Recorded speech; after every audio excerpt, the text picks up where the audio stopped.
From ghosts, demons, and curses, here at the KGA, we explore cases around the world regarding the paranormal, the weird, and the mysterious. Join us. Let's go.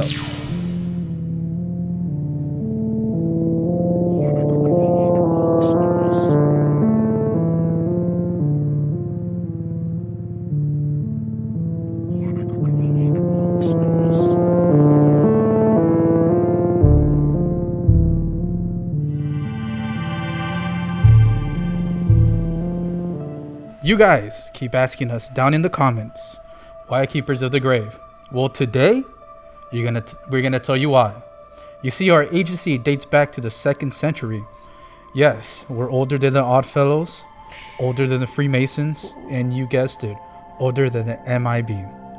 See, in those times, the morticians and gravekeepers, they will keep ancient and forbidden secrets down in the tombs and the underground catacombs, burying the secrets and the dead. You see, these morticians and gravekeepers will go through an intense initiation to show their devotion and their solidarity to keep the secrets of this ancient agency. But now, we're able to uncover and declassify some of those ancient and now not so forbidden secrets. That's why we are Keepers of the Grave.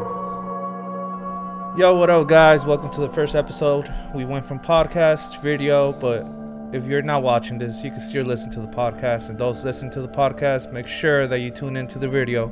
For those watching right now, before we start, make sure you go and subscribe to the video. It helps a lot. It helps us actually get more clearance so we can disclose more cases, so we can talk about more cases. Especially if you're into the show. If you're new to the show, become a howler. That's what we'll consider you when you become part of the Midnight Howl, Keepers of the Grave. And if you're part of the KGA, just like us, you're an associate. So today, guys, we're gonna get straight into it. We're gonna touch on a case that from upstairs that told us is a very interesting case. The case is known as Case 1234. Now, today we are visiting a Mexican case. For those that are not associates, you will consider this as an urban legend. That's right. This case takes place in Chihuahua, Mexico.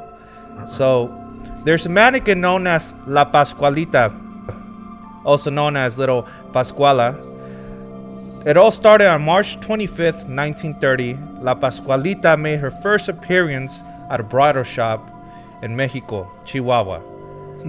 The so-called mannequins gained so much attention by the townspeople, but not because of the wedding dress that she was displaying, but because of the details.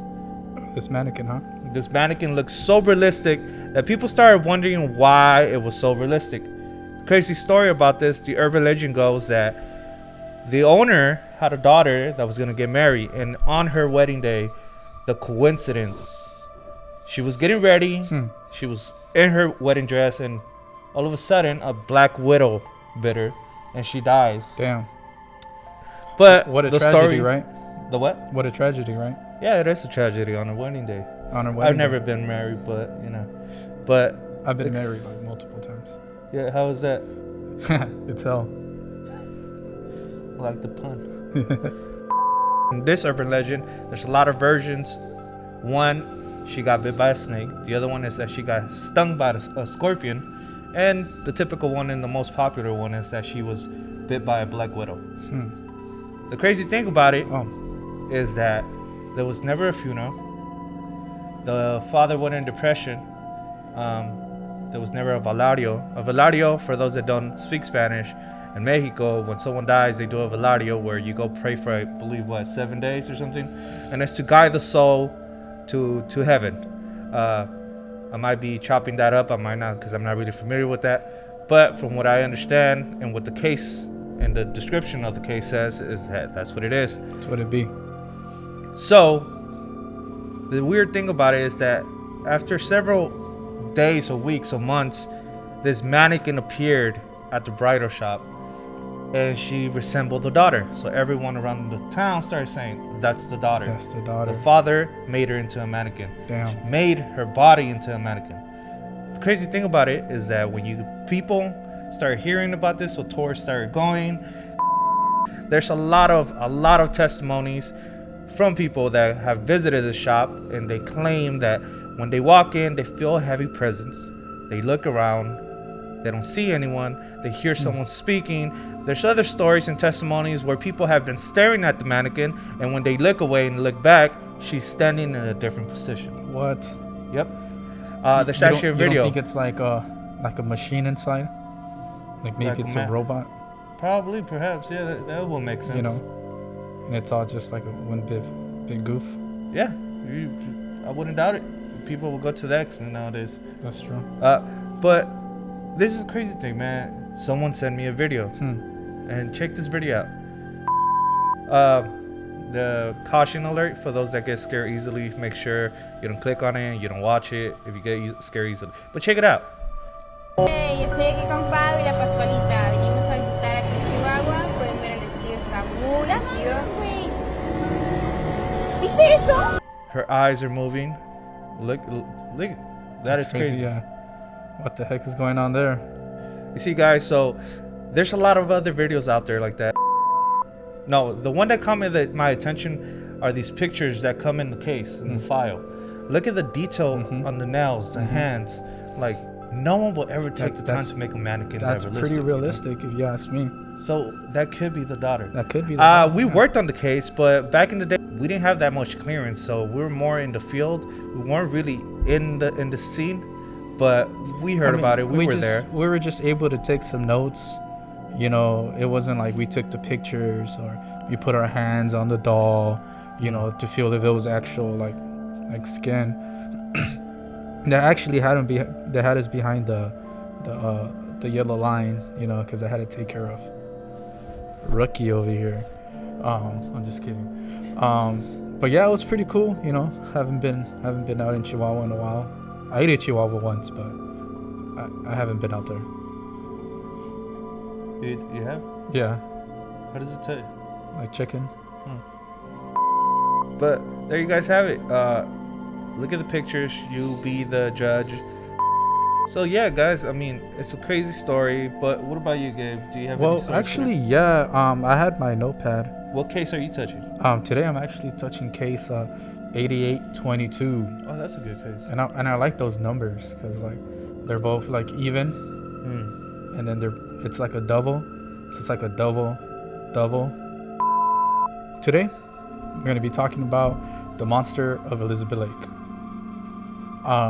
When I was going through these files, there's some actually some notes on there that apparently I wrote down a while ago, and I, you know, after centuries, you tend to forget, right? Yeah. Right.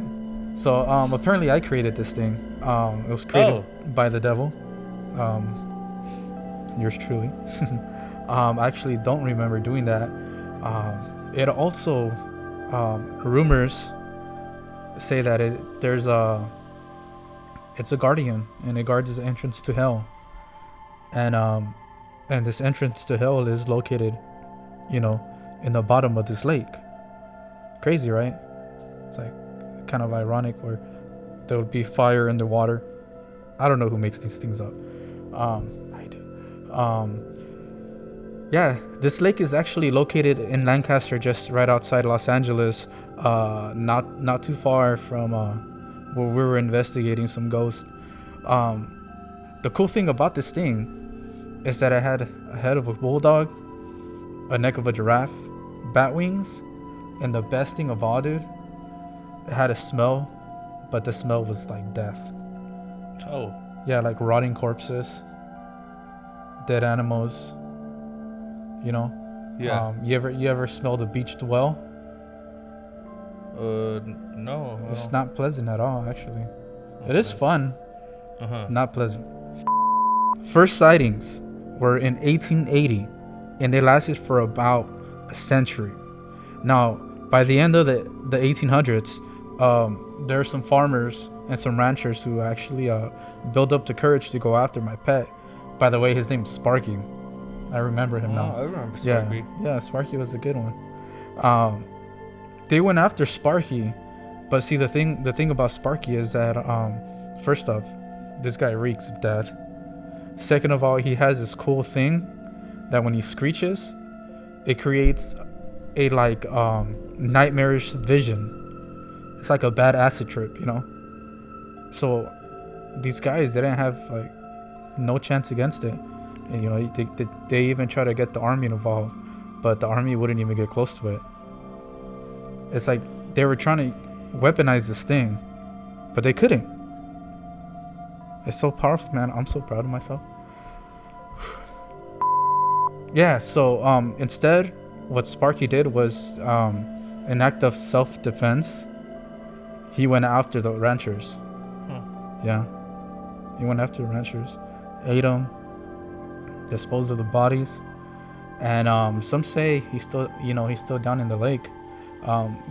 There isn't no, it's not confirmed, it's not denied, but there's still a rumor that Sparky's still down there. I haven't seen Sparky in a while.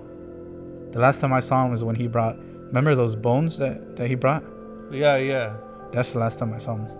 What happened to him then? He ran off, or I think so, yeah. I think he ran off. Oh man. I mean, it's a bummer. I miss Sparky.